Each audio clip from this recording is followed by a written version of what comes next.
안녕하세요. 국악을 쉽게 알려드리는 경기덕동TV 조수왕입니다. 여러분, 오늘 이렇게 날씨도 좋고 밖에 나오니까 너무 기분이 좋은데요. 오늘 여러분께 소개해드릴 음악은 제사를 지낼 때 쓰이는 음악, 바로 제리악입니다. 따라오시죠.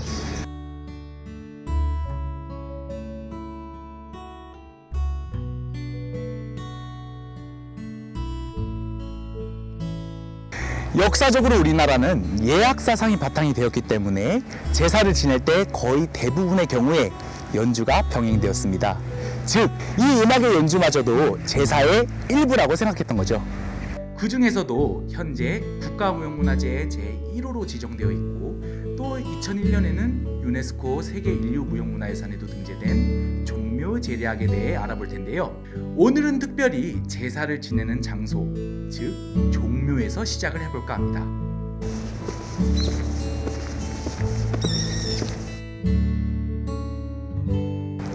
일단 이 종묘제례가 무엇인지, 그리고 누구한테 지내는 제사인지부터 알아볼까요?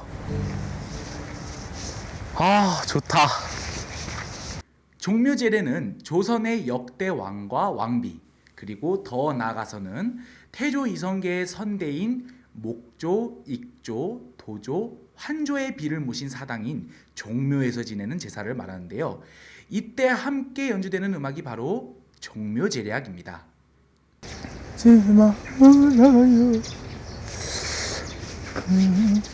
이 종묘제례악은 또 단일곡, 하나의 곡으로만 이루어져 있는 것이 아니라 보태평, 정대업, 진찬악으로 구성된 모음곡인데요. 이때 정대업과 보태평 역시 각각 11곡으로 이루어져 있는 모음곡이라는 점 기억해 둡시다. 모음곡 형식이 뭔지 기억이 안 난다. 혹은 모음곡 형식 말고도 다른 게 있었는데 기억이 안 난다 라는 친구들은 국악의 오 스타일 클릭. 자, 그래서 종묘제례악을 구성하고 있는 음악은 보태평, 정대업, 진찬악 이렇게 세 곡이라고 할 수 있겠습니다. 이 세 곡은 중국과 같은 다른 나라에서 유입된 음악이 아니라 우리나라에서 자체적으로 만들어진 음악이기 때문에 종묘제례악은 음악의 분류 중 향악에 해당됩니다. 하지만 황종의 음고는 아악이나 당악처럼 시에 가깝게 해서 연주하고요. 의식 절차나 복식 등이 모두 아악의 원칙에 따른다는 점, 다른 향악곡들하고는 차별화된 특징이라는 점을 알아둬야 하겠습니다. 자, 종묘제례악의 음악에 대해서 이야기를 한번 해보겠습니다.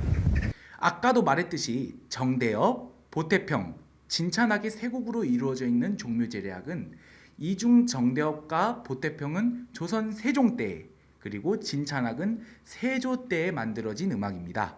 그런데 이때 정대업과 보태평은 악곡수와 악조에 있어서 약간의 변화를 거치게 됩니다. 세종 때에, 즉 창안 당시에 정대업은 남녀계면조의 15곡, 보태평은 임종평조의 11곡으로 이루어졌었는데요. 세조 때에는 정대업과 보태평의 중심음이 모두 청황종으로 바뀌고 곡수도 11곡으로 동일해집니다. 다시 말해서 세조 때에 이르러서 정대업은 청황종계면조 11곡, 보태평은 청황종평조 11곡으로 변화되어 현재까지 전해진다가 되겠습니다. 이러한 정대업, 보태평과 진찬악, 즉 종묘제례악을 연주할 때 편성되는 악기는요, 편종, 평경, 축과 같은 악기, 그리고 방향, 박, 해금, 태평소, 당피리와 같은 당악기, 대금과 같은 향악기가 모두 편성됩니다. 이렇게 많고 다양한 악기들이 하나의 공간에서 다 모여서 연주하느냐? 이야, 이렇게 많은 악기들이 한꺼번에 연주되려면 공간이 많이 필요하겠죠? 그래도 임금님의 조상들에 대한 제사인데요. 종묘제례악의 악기들은 등가와 헌가라는 공간으로 나뉘어져 배치되었는데요. 등가는 월대 위, 헌가는 월대 아래를 의미합니다. 이렇게 악기들이 등가와 헌가로 나뉘어져서 배치되는 것 역시 아악의 편성 원칙인데요. 본래 아악은 등가에는 현악기와 노래가 편성되고요. 보다 공간이 넓은 헌가에는 음량이 큰 관악기와 타악기가 편성되었습니다. 다만 아학의 원칙을 따르고 있지만 아주 독자적인 특징을 갖고 있는 종묘제략은요, 등가와 헌가에 모두 노래가 편성되고 등가와 헌가에 모두 현악기가 없다는 점이 아주 독특한 부분이라고 할 수 있겠습니다. 또 이 중에서 태평소는 종묘제략의 모든 곡을 연주하는 것이 아니라 특히 정대업 중에서도 소무, 분웅, 영관이라는 악곡에서만 연주한다는 점, 이러한 특이사항들 우리 기억하자고요. 자, 지금까지 종묘제례악, 즉 음악에 대해서 알아봤다면 여기까지 왔는데 이제부터 종묘제례에 대해서도 한번 알아보겠습니다. 종묘제례는 영신, 전패, 진찬, 초헌, 아헌, 종헌, 철변두, 송신, 망묘의 9개의 절차로 이루어져 있습니다. 각각이 어떤 절차냐 하면 일단 영신으로 신을 불러오고 그 다음엔 절도 하고 음식도 드리고 술도 몇 잔 따라 드리고 그 다음엔 할 거 다 했으면 상 치우고 보내드리고 축원문도 태우고 마무리해야죠. 그런데 우리가 기억해야 할 절차는 마지막인 망묘를 제외한 앞에 8개의 절차만, 의식 자체인 종묘제례 중 음악이 함께 연주되는 절차는 영신, 전패, 진찬, 초헌, 아헌, 종헌, 철변두, 송신의 8개의 절차만이기 때문이죠. 자, 여기서 우리가 짚고 넘어가야 할 용어가 하나 있는데요. 바로 영신 절차에서 연주되는 희문구성, 전패 절차에서 연주되는 전패 희문입니다. 먼저 희문구성은 희문을 9번 반복 연주한다라는 의미입니다. 즉 희문은 총 11곡으로 이루어져 있는 보태평 중에 첫 번째 악곡이고요. 그 악곡을 9번 반복해서 연주한다는 것이죠. 왜 하필 9번이나 반복해서 연주하느냐? 옛 제례는 그 대상에 따라서 음악을 반복해서 연주하는 원칙을 갖고 있었는데요. 하늘에 대한 제사에서는 6번, 땅에 대한 제사에서는 8번, 인간에 대한 제사에서는 9번 반복해서 연주하는 것이 그것입니다. 그렇기 때문에 종묘제례는 조선 왕조에 대한 제사, 즉 인간에 대한 제사이기 때문에 9번 반복 연주하는 9구성을 연주하는 것이죠. 다음은 전패희문입니다. 우리 앞에서 희문이 뭐라 했죠? 보태평의 첫 번째 악곡이라 했죠? 그리고 전패는 패백을 올리는 종묘제례의 의식 중 하나입니다.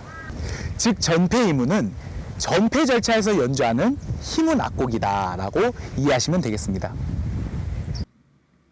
이것을 주목해야 하는 이유는 일반적으로 보태평을 연주하는 속도가 아니라 그것보다 2배 혹은 3배 정도 느리게 연주하는 것이 특징이기 때문입니다. 다시 말해서 전패 희문은 보태평 중에 첫 번째 악곡인 희문을 본래의 속도보다 2배에서 3배 정도 느리게 연주하는 것이다 라는 의미입니다. 이렇게 악곡 중에서는 희문 구성과 전패 희문 기억해 둡시다. 그리고 보태평 정대업을 제외한 종묘제략의 또 다른 악곡인 진찬악. 진찬 절차 외에도 철변두 송신 절차에서도 연주가 되는데요. 각 절차에 따라서 풍안지악, 옹안지악, 흥안지악의 이름으로 불린다는 점도 짚고 넘어가요. 자, 다음은 마지막 일무입니다. 일무는 제항에서 여러 무용수들이 열을 지어 추는 춤이라는 의미로 종묘제례악을 반주로 하여 추는 춤을 말합니다. 일무는 원래 중국 고대 무용제도에 따라서 제례의 대상에 따라 수반되는 인원의 차등을 뒀었는데요. 천자에 대한 제사에는 8일무를, 제후에 대한 제사에는 6일무를, 대부에 대한 제사에는 4일무를, 일반 선비에 대한 제사에는 2일무를 추는 겁니다. 그런데 당시 조선은 중국을 황제국으로 삼고 있던 제후국이었죠. 그렇기 때문에 조선시대에는 6일무를 추다가 고종이 황제로 승격하고 이와 동시에 대한제국이 황제국이 됨에 따라서 8일무를 추기 시작했습니다. 그래서 지금도 8일무를 추고 있죠. 이러한 일무는 또 제례 대상이 상징하는 바에 따라서 문무와 무무의 두 가지로 나뉘는데요. 문무는 대상의 문덕을 칭송하는 춤이고 무무는 대상의 무공을 찬양하는 춤입니다. 그래서 문무와 무무가 춤을 출 때 수반되는 무구에도 차이가 나타납니다. 문무는 왼손에 약과 적을, 무무는 앞에 네 줄이 검을, 뒤에 네 줄이 창을 들고 춘다는 거죠. 자, 그럼 마지막으로 문무와 무무는 총 3가지 곡으로 이루어져 있던 종묘제리악 중에서 어떤 곡을 반주로 하느냐? 문무는 보태평을, 무무는 정대업을 연주할 때 춥니다. 야, 외울 게 너무 많죠? 근데 규칙을 알면 조금은 쉬워집니다. 아까 문무는 대상의 문덕을, 무무는 대상의 무공을 찬양하는 춤이라고 했는데요. 음악도 마찬가지로 보태평은 대상의 문덕을, 정대업은 대상의 무공을 찬양하는 음악입니다. 그래서 보태평을 연주할 때는 문무를, 정대업을 연주할 때는 무무를 추는 것이죠. 여러분, 드디어 끝났습니다. 오늘 우리 이렇게 종묘에 직접 와서 종묘제리악을 공부해봤는데요.